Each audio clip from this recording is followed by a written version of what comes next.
ये कहानी है अल्फा नाम के एक फीमेल रोबोट की। अल्फा को बनाया गया है घर की साफ सफाई और खाना बनाने जैसे कामों को करने के लिए, लेकिन घर की नौकरानी उसे बिल्कुल पसंद नहीं करती क्योंकि वो धीरे धीरे उसकी नौकरी खा रही थी।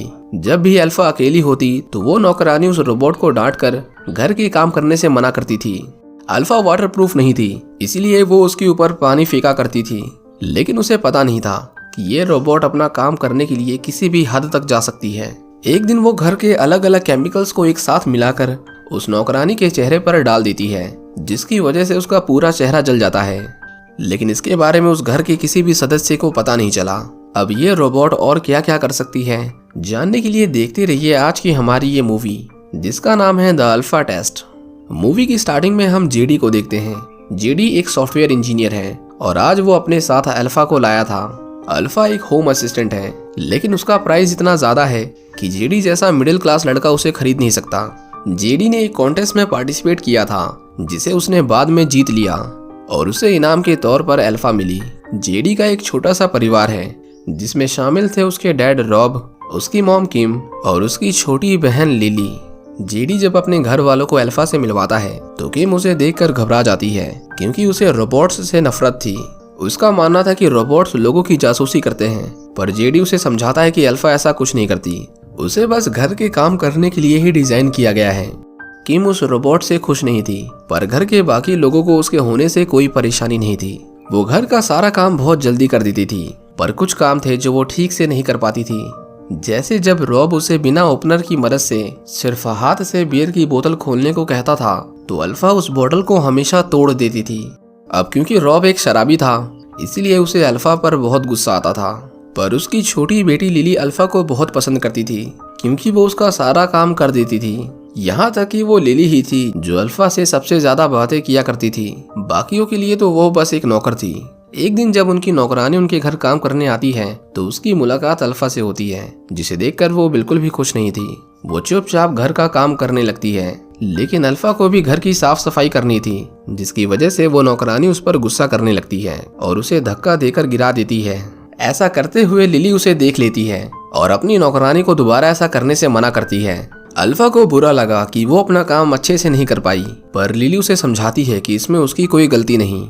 उस दिन घर में लिली और अल्फा के अलावा कोई नहीं था। वो दोनों बैठकर मूवी देख रहे थे। लिली अल्फा को बताती है कि उसका कोई दोस्त नहीं, और जब उसके भाई को एक बड़ी कंपनी में जॉब मिली तब से उसके घर वाले उसे हर बात पर ताना देते रहते हैं। अल्फा उसे दिलासा देती है और कहती है कि एवरेज होना कोई बुरी बात नहीं। लिली ने अल्फा को एक तरह से अपना मोरल सपोर्ट बना लिया था। देर रात को जब किम अल्फा को साफ सफाई करते हुए देखती है तो उसे लगा कि वो जासूसी कर रही है, इसीलिए वो उसे गराज में ले जाकर बंद कर देती है ताकि वो उसके बच्चों से दूर रहे। अगली सुबह जब लिली की आंख खुलती है तो वो अल्फा को कॉफी बनाने के लिए कहती है, पर उसे अल्फा कहीं दिखाई नहीं देती। जब जेडी उसे जीपीएस से ट्रैक करता है तो अल्फा उन्हें गराज में मिलती है, जिसकी आंखों पर कपड़ा बंधा हुआ था। जेडी उसे बड़ी मशक्कत से वापस घर में लाता है और वो दोनों अपनी माँ के इस तरह के व्यवहार से खुश नहीं थे। इसके बाद लिली और अल्फा बाहर घूमने जाते हैं। लिली उसे कहती है कि अब से अगर कोई तुम्हारे साथ इस तरह का बर्ताव करे तो तुम्हें उसका मुंह तोड़ जवाब देना है, क्योंकि लिली को भी बच्चे ऐसे ही स्कूल में परेशान करते थे और वो कुछ नहीं कर पाती थी। लिली उसे ये भी बताती है कि कुछ साल पहले एक सेल्फ ड्राइविंग कार की वजह से उसकी मॉम के एक दोस्त का एक्सीडेंट हो गया था और तभी से उन्हें रोबोट्स और टेक्नोलॉजी से नफरत हो गई, इसीलिए वो उनकी बातों का बुरा ना माना करे। एक दिन जेडी अपने डैड के साथ बैठकर मूवी देख रहा था। रॉब उसे फिर से बियर की बोतल को हाथ से खोलने के लिए कहता है, पर अल्फा फिर से गलती से बोतल को तोड़ देती है, जिसके बाद रॉब उसके ऊपर चिल्लाने लगता है। जेडी उसकी प्रोग्रामिंग में थोड़े से बदलाव करता है ताकि अगली बार वो बोतल पर थोड़ा धीरे से चोट मारे, लेकिन उसके डैड बार बार उसके हाथ को मोड़ने की कोशिश कर रहे थे, जो अल्फा को बिल्कुल पसंद नहीं आता और वो उसके ऊपर गुस्सा करती है। यहाँ जेडी समझ गया था कि लिली जरूर उसे कुछ गलत सिखा रही है। अगले दिन अल्फा किचन की सफाई कर रही थी और तभी वहाँ पर उनकी नौकरानी आती है। वो उसे वहाँ से जाने के लिए कहती है, पर अल्फा अपनी जगह से नहीं हिलती। वो मेड उसके ऊपर पानी फेंकती है और उसका मजाक बनाती है, जो अल्फा को बिल्कुल पसंद नहीं आता। अल्फा अलग अलग क्लीनर्स को मिलाकर एक एसिड जैसा केमिकल बनाती है और उस मेड के ऊपर फेंकने लगती है। मेड की स्किन जल रही थी, पर अल्फा उसके चेहरे पर पूरा केमिकल गिरा देती है। वो बुरी तरह से जल गई थी, पर उसके लिए वो इतना काफी नहीं था। वो एक जलते हुए प्रेस को उसके चेहरे से चिपका देती है और उसे इतनी जोर से दबाती है कि उसके सिर के टुकड़े हो जाते हैं। अल्फा उसे माफी मांगने के लिए कहती है क्योंकि उसे पता नहीं था कि इतना बेरहमी से मारने के बाद एक इंसान की मौत हो जाती है। अल्फा नहीं चाहती थी कि किसी को इस मर्डर के बारे में पता चले, इसीलिए वो उसकी लाश को काट कर पास के एक तालाब में फेंक देती है।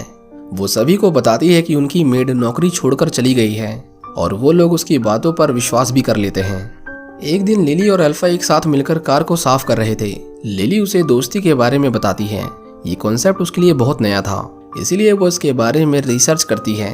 वो जेडी के पास जाती है और उससे पूछती है कि क्या वो उसका दोस्त बनेगा, लेकिन जेडी तो उसे बस एक होम असिस्टेंट मानता था। जेडी की माँ उसे अपने कमरे के बाहर खड़े हुए देखती है। उसे लगा कि वो उनकी जासूसी कर रही थी। उसे अल्फा की ये हरकत अच्छी नहीं लगती, इसीलिए वो उसे स्टोर रूम में बंद कर देती है। अगले दिन किम को अपने कार की चाबियां नहीं मिल रही थी, पर अल्फा उसे बड़ी आसानी से ढूंढ देती है क्योंकि अल्फा ने खुद उन चाबियों को छुपाया था ताकि वो किम को बाद में इम्प्रेस कर सके। पर किम उससे ज्यादा कुछ खास इम्प्रेस हुई नहीं। इसके बाद रॉब उसे अपने साथ बियर शॉप पर चलने को कहता है। अल्फा उसे बाहर जाने के लिए मना करती है, पर रॉब उसे जबरदस्ती अपने साथ ले जाता है। बियर शॉप पर अल्फा उसे कुछ अच्छी ड्रिंक्स रेकमेंड करती है, पर एक शराबी वही शराब पीता है जिसकी उसे आदत होती है। हम देखते हैं कि दुकान के मालिक के पास भी एक अल्फा थी। रॉब के दिमाग में पता नहीं क्या सोचता है कि वो उससे पूछता है कि क्या तुम्हारी अल्फा बिना ओपनर की बोतल खोल सकती है, जिस पर वो आदमी कहता है कि हाँ, वो ऐसा कर सकती है। रॉब अपनी अल्फा को भी उसके सामने बोतल ओपन करने को कहता है।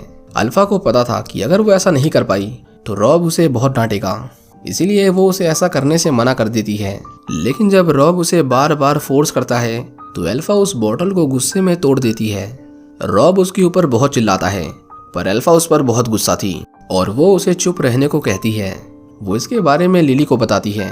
वो कहती है कि उसे अपना बदला लेना है। लिली को पहले तो उसकी बातें एकदम बेतुकी लगी, लेकिन बाद में वो भी उससे सहमत थी। देर रात को जब सभी सो रहे थे तो अल्फा रॉब की शराब फेंकने लगती है, लेकिन गलती से उससे एक बोतल टूट जाती है और उसकी आवाज से रॉब की नींद टूट जाती है। उसे लगा कि उसके घर में कोई चोर घुस आया है, इसीलिए वो अपनी गन लेकर नीचे जाता है। वो गलती से अल्फा को शूट कर देता है। अल्फा उन लोगों से माफी मांगती है, पर सभी उसके ऊपर चिल्ला रहे थे। वो उदास होकर खुद को एक कमरे में बंद कर लेती है। उसे लगा कि वो किसी काम की नहीं, इसलिए वो खुद को नुकसान पहुंचाने लगती है। वो देखते हैं कि अल्फा ने खुद को पूरा डिसमेंटल कर दिया था। अगली सुबह जेडी उसे फिर से जोड़ता है और उसके पिछले सारे डेटा को इरेज कर देता है।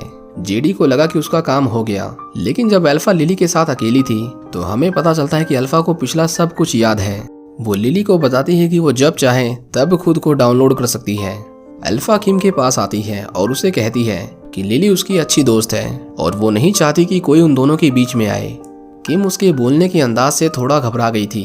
वो उससे झूठ बोलती है कि वो उसे अब थोड़ा थोड़ा पसंद करने लगी है। वो उसे अपने साथ तालाब तक चलने के लिए कहती है क्योंकि वो उसे पानी में फेंकना चाहती थी। लेकिन रास्ते में अल्फा को उनका गराज दिखाई देता है और वो तालाब की जगह उस गराज में चली जाती है। किम के पास एक गन थी जिसे वो अल्फा को शूट कर देती है। गोली लगते ही वो बंद पड़ गई थी। उसे लगा कि वो मर गई, लेकिन तभी वो दोबारा उठ खड़ी होती है, पर इस बार वो किम के ऊपर हमला करती है। उन दोनों के बीच में जानलेवा हाथापाई होती है, पर आखिर में किम ने अल्फा को मार मार कर खराब कर दिया था। वो उसे तालाब के पास ले जाती है और उसी के अंदर अल्फा को फेंक देती है। इसके बाद हम रॉबी नाम के एक आदमी को देखते हैं जिसने अभी अभी एक नए रोबोट को खरीदा था।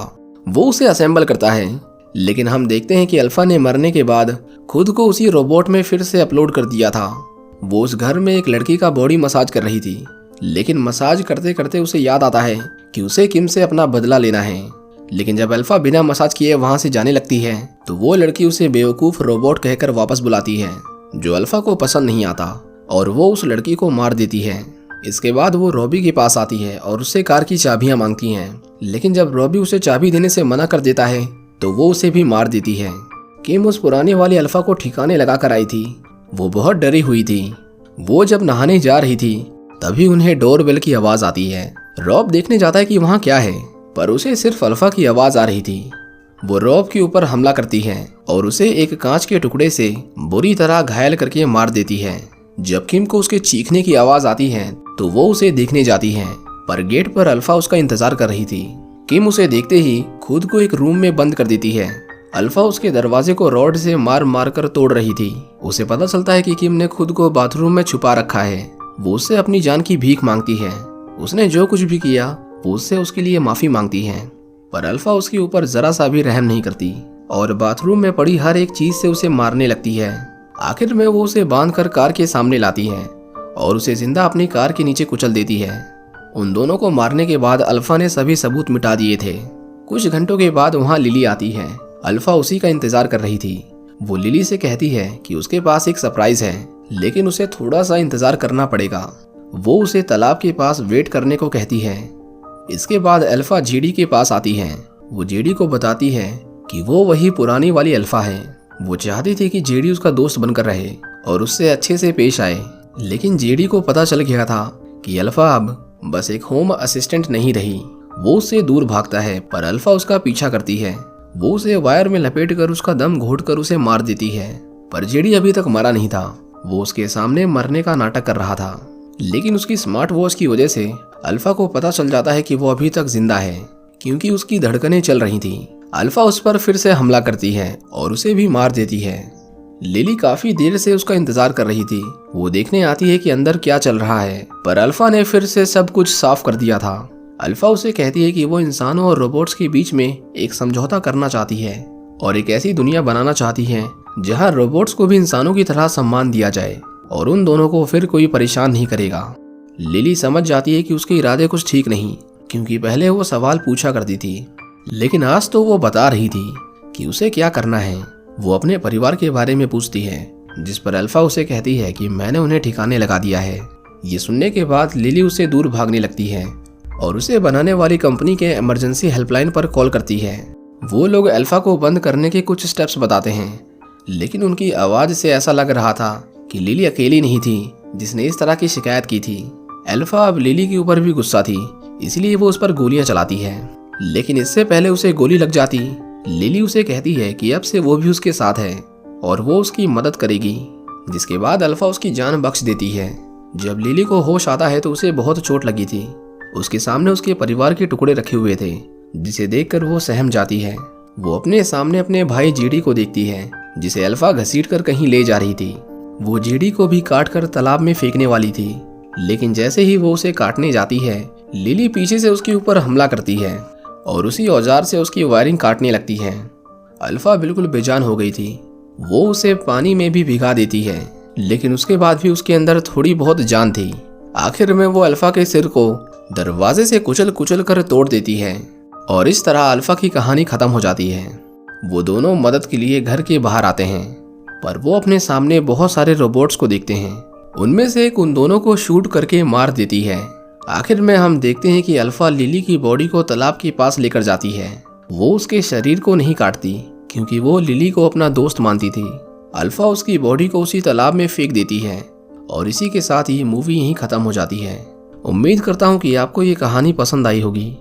इसी तरह के रोबोट्स के ऊपर हमारी एक और कहानी है। ये रोबोट्स बिल्कुल अल्फा की तरह हैं, पर उन्हें घर की साफ सफाई के लिए नहीं बनाया गया था। इन्हें तो बनाया ही गया था लड़ाई के लिए। सोचिए, अगर अल्फा जैसी रोबोट इतने लोगों को मार सकती है, तो ये रोबोट्स बेकाबू होकर क्या नहीं कर सकते। पूरी कहानी देखने के लिए आप राइट वाली वीडियो पर क्लिक कर सकते हैं। Thanks for watching.